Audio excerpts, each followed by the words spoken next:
আজ মা বানাচ্ছিল মাছের ডিমের তরকারি, আর মাই কিন্তু বলল এই রান্নাটার ভিডিও করতে।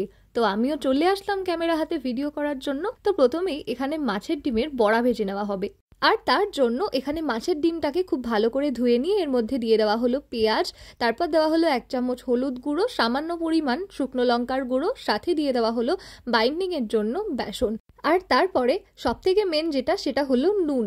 স্বাদ মতো নুন দিয়ে এটাকে খুব ভালো করে মিক্স করে নেওয়া হলো। এটা খুব ভালো করে মিক্স করে নেওয়া হয়ে গেলে বড়াগুলো ভেজে নিতে হবে। বড়াগুলো কিন্তু একদম লো আঁচে ভাজতে হবে, না হলে কিন্তু বাইরের সাইড দুটো ভাজা হয়ে গেল ভেতর সাইডটা ঠিকমতো ভাজা হবে না, কাঁচা থেকে যাবে। বড়াগুলো তো ভাজা হয়ে গেছে, এবারে যে কড়াইতে বড়া ভাজা হয়েছিল ওই কড়াইয়ের মধ্যেই কিন্তু রান্নাটা হবে। আর ওই কড়াইতে তেলের মধ্যে দিয়ে দেওয়া হলো তেজপাতা আর জিরে ফোড়ন, আর তারপরে এর মধ্যে পেঁয়াজটা ভাজার জন্য দিয়ে দেওয়া হলো। পেঁয়াজটা যখন হালকা ভাজা হয়ে আসবে তখন এর মধ্যে দিয়ে দেওয়া হলো টমেটো, আর সাথে হচ্ছে স্বাদ মতো নুন।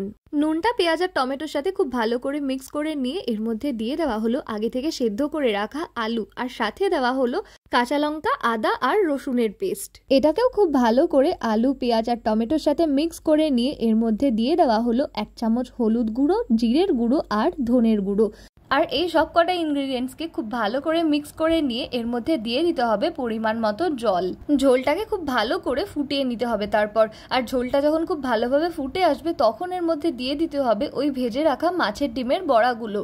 আর এবারে মাছের ডিমের বড়াগুলোকে একটা খুন্তির সাহায্যে ভালো করে ডুবিয়ে দিতে হবে, আর মোটামুটি মিনিট 5 মিডিয়াম আঁচে রান্না করে নিতে হবে। আর তারপর গরম মশলা আর স্বাদ অনুযায়ী চিনি দিয়ে নাড়াচাড়া করে নিলেই কিন্তু রেডি এই টেস্টি টেস্টি খাবারটা। চিনিটা কিন্তু অপশনাল, তবে রান্নায় একটু চিনি দিলে নুন মিষ্টির ব্যালেন্সটা খুব সুন্দর হয়, আর রান্নাটা কিন্তু আরও বেশি টেস্টি লাগে।